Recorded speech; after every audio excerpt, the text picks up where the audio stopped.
নমস্কার, আজ আমরা সূর্য নমস্কার জানব। এই ভিডিওতে আমরা দেখব সূর্য নমস্কার কি, এর 12 রকম ক্রম কি হয় আর এর উপকারিতাগুলি কি। চলুন আগে দেখি সূর্য নমস্কার কি। সূর্য নমস্কার কথাটির অর্থ হল সূর্যকে প্রণাম করা। এই আসনের এই নামটি এই জন্য রাখা হয়েছে কারণ প্রাচীনকালে এটা করা হতো সূর্যোদয়ের আগে। তাহলে চলো আমরা দেখি এই আসনের 12 রকমের ধরন। এই আসনটি করার আগে আমাদের সোজা হয়ে দাঁড়াতে হবে আর নিজের হাতকে নিজের সাইডে রাখতে হবে আর শ্বাস প্রশ্বাস নরমাল হওয়া উচিত। প্রথম আসনকে বলা হয় প্রণাম আসন। এটা করার জন্য আপনার 2 হাতকে বুকের কাছে আনতে হবে এবং হাত জোর করতে হবে। এটাকে বলা যেতে পারে প্রার্থনার ভঙ্গি। দ্বিতীয় ভঙ্গিকে বলা হয় হস্ত উত্তনাসন। আপনার 2 হাতকে ওপরে করে নিন, নিজের মাথাকে ঝোঁকান, শরীরের উপরিভাগ আর হাত পেছন দিকে নিয়ে যান আর একই সময়ে শ্বাস ভেতরে নিন। এরকম করলে পরে ভারসাম্যতা পাওয়া যায় আর শ্বাসতন্ত্রকে উত্তেজিত করে।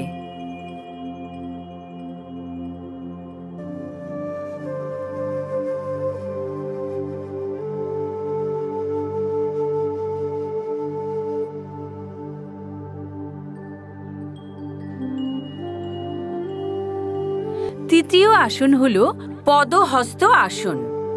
সামনে ঝুঁকুন আর আপনার হাতকে মাটিতে লাগানোর চেষ্টা করুন আপনার পায়ের কাছে। আপনার হাঁটুকে বাঁকাবেন না। এরকম করার সময় শ্বাস বাইরে ছাড়ুন। এতে রক্ত সঞ্চালন বৃদ্ধি পায় এবং পিঠ এবং পায়ের মাংসপেশিতে টান পড়ে আর স্নায়ুতন্ত্র এবং লিম্ফ্যাটিক সিস্টেমকে উত্তেজিত করে।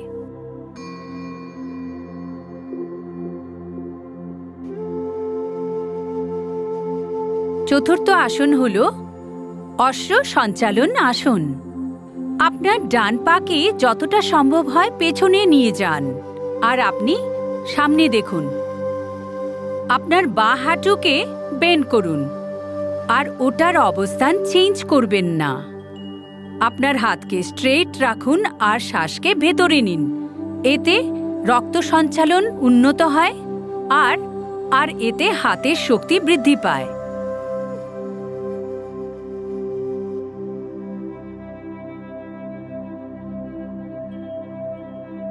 পঞ্চম আসনকে বলা হয় পর্বতা আসন। আপনার বাঁ পাকে আপনার ডান পায়ের কাছে নিয়ে আসুন। আপনার নিম্নার্ধকে ওপরে নিয়ে আসুন। আপনার মাথাকে আপনার 2 হাতের মাঝখানে নিয়ে আসুন। হাত আর পা দুটোই সোজা থাকা উচিত। তারপর শ্বাস ছাড়ুন। ষষ্ঠাঙ্গ ভঙ্গি হল অষ্টাঙ্গ নমস্কার। এতে হাত এবং পায়ের মাংসপেশিতে শক্তি বৃদ্ধি পায়, পিঠকে স্ট্রেচ করে আর কাঁধের ব্যথাকে কম করে। এই আসনটি করার জন্য আপনার হাঁটু এবং বুককে নিচে নিয়ে আসুন আর মনে রাখবেন আপনার পায়ের আঙ্গুল, হাঁটু, হাত, বুক আর থুতনি যেন মাটিতে টাচ করে।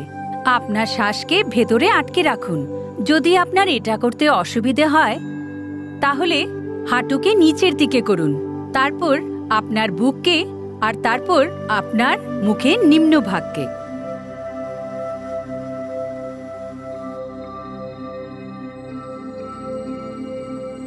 সপ্তম আসন হল ভুজঙ্গ আসন। নিজের হাত এবং পায়ের অবস্থান পরিবর্তন না করে আপনার মাথাকে একটু পেছন দিকে করুন আর তারপর আপনার কাঁধ, আপনার কনুইকে সোজা করুন। আপনার পিঠকে বেন্ড করুন।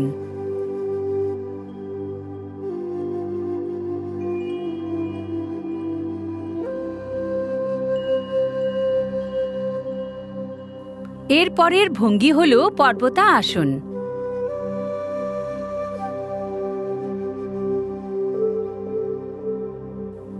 পরের ভঙ্গি ধরুন অশ্ব সঞ্চালন আসন।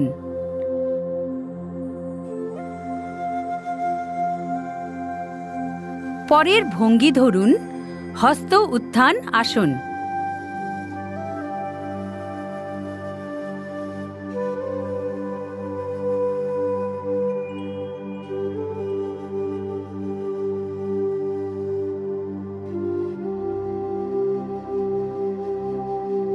পরের ভঙ্গি ধরুন প্রণাম আসন।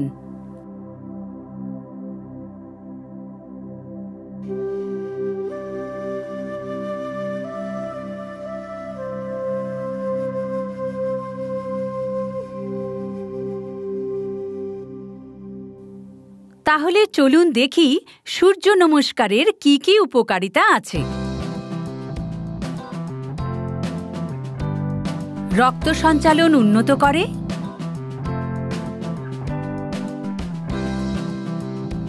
হার্ট আর লাংসের কাজকে উন্নত করে,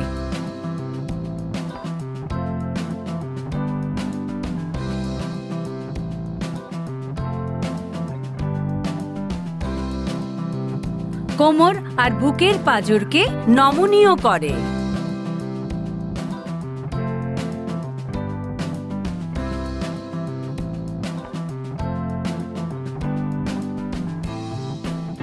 হজম শক্তি উন্নত করে,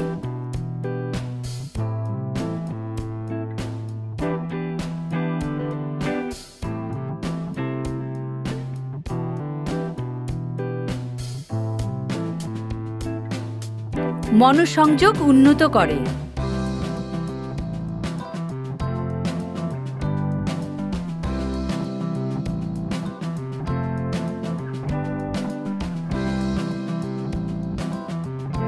পেট থেকে মেদ কমাতে সাহায্য করে,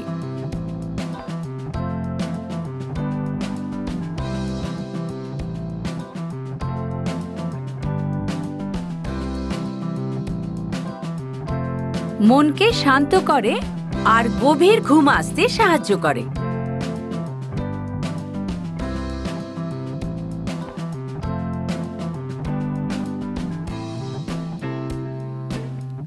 পাকা চুল, চুল পড়া আর ড্যান্ড্রাফ থেকে বাঁচায় আর চুলের বৃদ্ধিতে সাহায্য করে।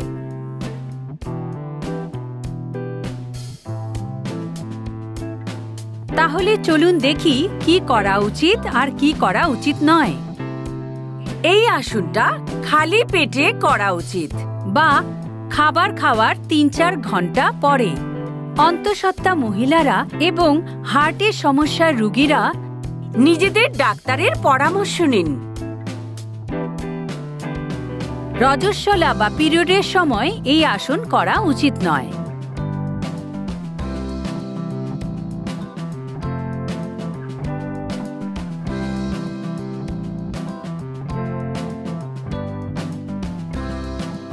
এই আসন করার আগে জল বা অন্য কোনো লিকুইড খাওয়া উচিত নয়।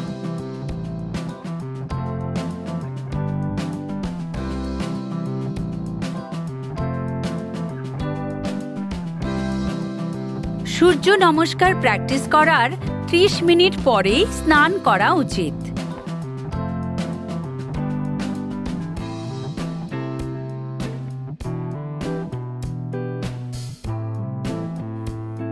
এই আসন খোলা জায়গায় করা উচিত।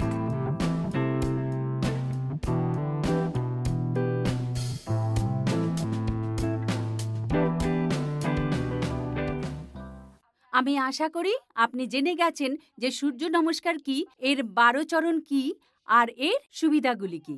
আমার আপনার সাথে আরেকটি ভিডিওতে দেখা হবে। ততক্ষণ নিজের খেয়াল রাখুন। ধন্যবাদ।